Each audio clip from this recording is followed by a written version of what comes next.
नमस्कार दोस्तों, स्वागत है आपका हमारे चैनल इंडियन डिफेंस एनालिसिस में, जहां हम डिफेंस और विदेश नीति से जुड़ी हर बड़ी खबरों का विश्लेषण करते हैं। आज के इस वीडियो में हम बात करने वाले हैं M88 इंजन के बारे में, जिसका इस्तेमाल राफेल फाइटर जेट में किया जाता है। जैसा कि आप सभी को पता होगा कि कुछ दिनों पहले ही यानी 21 अप्रैल को राफेल की 5th बैच की डिलीवरी इंडियन एयरफोर्स को मिल चुकी है और अभी के समय में हमारे air chief marshal RKS Bhadauria France के दौरे पर है। इंडियन एयर चीफ के फ्रांस विजिट को इतना महत्वपूर्ण इसलिए माना जा रहा है क्योंकि इस साल PM मोदी के फ्रांस दौरे के दौरान फ्रांस के तरफ से 36 और राफेल को इंडियन एयरफोर्स के लिए ऑफर किया जा सकता है। अपनी इस विजिट के दौरान air chief marshal RKS Bhadauria ने सफरान के एयरक्राफ्ट इंजन फैसिलिटी का दौरा किया है और इसी दौरे के बाद ऐसी खबर निकलकर सामने आई है कि एयर चीफ मार्शल के इस विजिट में मेमोरेंडम ऑफ अंडरस्टैंडिंग को साइन किया गया है। लेकिन असलियत में इसी साल बेंगलुरु में हुए एरो इंडिया शो के दौरान 5 फरवरी को HAL और सफरान के बीच M88 इंजन को लेकर एक करार हुआ था, जिसमें HAL और सफरान के बीच M88 इंजन को लेकर एक मेमोरेंडम ऑफ अंडरस्टैंडिंग को साइन किया गया था। इस मेमोरेंडम ऑफ अंडरस्टैंडिंग में मुख्य रूप से 3 महत्वपूर्ण बातें हैं। पहला, राफेल की जो अगली खरीदारी भारत करेगा उसमें HAL M88 इंजन्स को इंडिया में ही असेंबल करेगा। ध्यान देने वाली बात यह है कि इंडिया में यहाँ असेंबल किया जाएगा, ना कि मैन्युफैक्चर किया जाएगा। दूसरी बात यह है कि अगर भारत कोई भी फाइटर जेट के लिए इस इंजन को खरीदता है, उसके लिए भी HAL को भारत में ही इस इंजन को असेंबल करना होगा। इसका मतलब ये हुआ कि भारत चाहे तो M88 इंजन का इस्तेमाल अपने दूसरे फाइटर जेट जैसे तेजस MK1, MK2 के लिए कर सकता है। और तीसरी बड़ी बात यह है कि 110 किलो न्यूटन के इंजन के लिए HAL और सफरान मिलकर काम करने के लिए तैयार है। जैसा कि आप सभी जानते होंगे कि आने वाले समय में भारत अपने खुद का 5th जनरेशन फाइटर एयरक्राफ्ट को बनाने वाला है और इंडियन नेवी के लिए TED-BF को भी डेवलप किया जा रहा है। इन एयरक्राफ्टों में लगने वाले इंजन के लिए अभी टेक्नोलॉजी ट्रांसफर के लिए बात किया जा रहा है, यानी HAL और सफरान के बीच बात पहले से ही चल रही थी और इसका एयर चीफ मार्शल के विजिट से कोई सीधा संबंध नहीं है। सबसे महत्वपूर्ण बात यह है कि आने वाले समय में अगर भारत MMRCA 2.0 के अंतर्गत या इसके अलावा 36 राफेल को खरीदता है, तब इन दोनों ही सूरत में ये इंजन्स भारत में ही असेंबल किए जाएंगे HAL द्वारा। जो लोग डिफेंस अपडेट से जुड़े रहते हैं उन्हें ये बात पता होगा कि इंजन को लेकर भारत पहले से ही रोल्स रॉयस के साथ एक फ्रेमवर्क को बना रहा है, जिसके अंतर्गत DRDO और रोल्स रॉयस मिलकर एक नए इंजन को बनाने वाले हैं, जिसे आगे जाकर AMCA में इस्तेमाल किया जा सकेगा।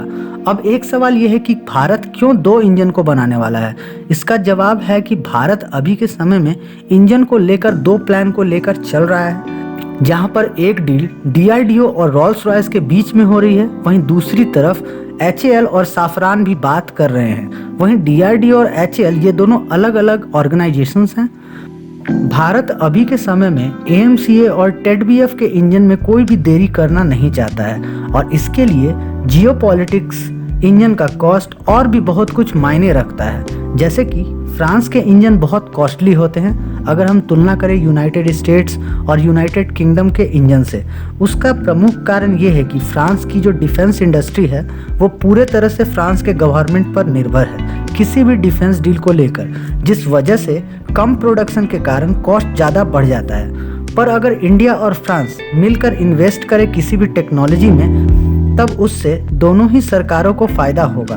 फ्रांस की प्रोडक्शन कॉस्टली बहुत है लेकिन वर्ल्ड स्टैंडर्ड के हैं और जो इंजन टेक्नोलॉजी भारत लाना चाहता है वो कोई भी देश ऐसे ही नहीं दे देगा।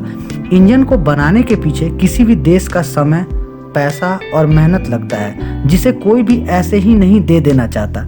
बाकी USA का इंजन भारत पहले से ही इस्तेमाल कर रहा है। USA के इंजन सस्ते होते हैं और वर्ल्ड स्टैंडर्ड्स के भी होते हैं, लेकिन USA एक भरोसेमंद पार्टनर नहीं है। वहाँ पर जियोपॉलिटिक्स अलग अलग सरकारों में बदल जाती है। उदाहरण के तौर पर पिछले साल हमने USA को हाइड्रोक्लोरोक्विन दिया था और इस साल USA भारत को वैक्सीन बनाने के लिए रॉ मटेरियल की सप्लाई देने से मना कर रहा है। वहीं ध्रुव हेलीकॉप्टर के लिए 1998 में इंजन USA को सप्लाई करना था, लेकिन परमाणु परीक्षण करने के कारण USA ने भारत पर सैंक्शन लगा दिए थे।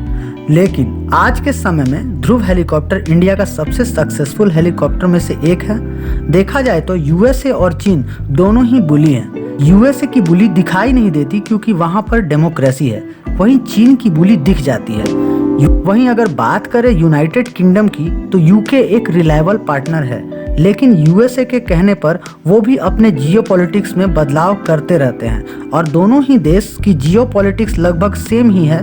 वैसे बहुत से मुद्दे पर दोनों ही देश एक ही मत रखते हैं। अभी भारत तेजस MK1 और तेजस MK2 के लिए यूएसए के जनरल इलेक्ट्रिक से इंजन खरीदने वाला है। वहीं यूनाइटेड स्टेट्स के तरफ से भारत को S-400 के लिए सैंक्शंस की धमकियां दी जा रही हैं। इन्हीं सब चीज़ों की वजह से भारत 2 इंजन के ऑप्शंस को लेकर चल रहा है। ये देखने वाली बात होगी कि आने वाले समय में भारत के एमका और टेड BF में कौन सा इंजन को फाइनल करके लगाया जाएगा। फ्रांस और भारत की डील में स्टेबिलिटी ज़्यादा है। इंजन डेवलपमेंट दोनों ही देशों के लिए एक विन विन सिचुएशन है। आपको हमारा ये वीडियो अच्छा लगा हो तो इसे लाइक और शेयर जरूर करें। अगर आप हमारे चैनल पर नए हो तो चैनल को सब्सक्राइब करने के साथ साथ बेल आइकन को दबाना ना भूलें। साथ ही आप हमसे फेसबुक और ट्विटर पर जुड़ सकते हैं, उसका लिंक डिस्क्रिप्शन बॉक्स में मौजूद है। अगर आपको वीडियो पसंद नहीं आया हो तो कमेंट बॉक्स में कमेंट करके कारण ज़रूर बताएं, ताकि अगली बार हम वीडियो को और भी अच्छे तरीके से आपके सामने रख सकें। जल्द ही मिलते हैं अगले वीडियो में। जय हिंद की सेना।